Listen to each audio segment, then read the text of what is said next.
ဒီနေ့အရန်စိတ်ဝင်စားစရာကောင်းတဲ့အကြောင်းအရာတစ်ခုကိုပြောပြချင်ပါတယ်။ Okay ဒါဆိုကြည့်လိုက်အောင်ပါ။အီရန်နိုင်ငံရဲ့တောင်တန်းထူထပ်တဲ့နယ်မြေတစ်ခုအမောင်ထူထဲမှာအီရန်စစ်သားရာပေါင်းများစွာဟာအမေရိကန်လေသူရဲတယောက်ကိုပိုက်စိတ်တိုက်ရှာနေကြပါတယ်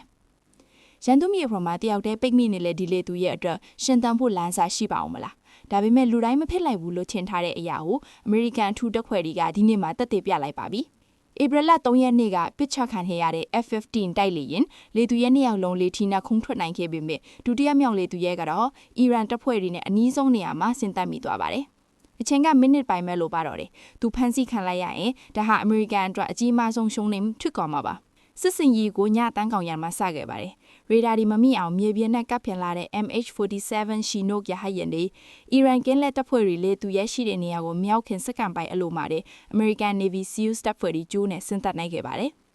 တနက်တန်တွေထွက်ပေါ်လာတယ်။အပေါ်ကနေပန်ပိုးပေးနေတဲ့တိုက်ခတ်ရဲရဟတ်ယာဉ်တွေရဲ့ပြီးကူးမှုအောက်မှာလေသူရဲကိုရဟတ်ယာဉ်ပေါ်ဆွဲတင်နိုင်ခဲ့ပါတယ်။ဒါဟာရုပ်ရှင်မဟုတ်ပါဘူး။အီရန်မြေပေါ်မှာတကယ်ဖြစ်ပျက်ခဲ့တဲ့ Easter Miracle လို့ခေါ်တဲ့အံ့ဩကဲဆယ်ရေးပါပဲ။ဒီဖြစ်ရပ်ကြောင့်သမ္မတ Trump ကတော့အီရန်ကိုပြင်းပြင်းထန်ထန်တတိပေးလိုက်တယ်လို့အီရန်ရဲ့စွမ်းအင်ကန်တာကိုလည်းအမြင့်ချက်ဖို့ပြင်ဆင်နေပါပြီ။စစ်ပွဲရဲ့မီးလောင်ကပိုပြီးတောက်လောင်လာမလား။ဒီစစ်ရေးသတင်းတွေနဲ့ပတ်သက်ပြီးတင်တို့ကဘလို့ထင်ကြသလဲ။ အမေရိကန်ရဲ့ဒီစစ်စင်ရေးကအောင်မြင်မှုလို့ပြောလို့ရမလား။အောက်က comment မှာဆွေးနွေးပေးခဲ့ကြပါဦး။အခုလိုထူးခြားတဲ့သတင်းတွေကိုအမြဲကြည့်ဖို့ subscribe လုပ်ထားဖို့လည်းမမေ့နဲ့အောင်နော်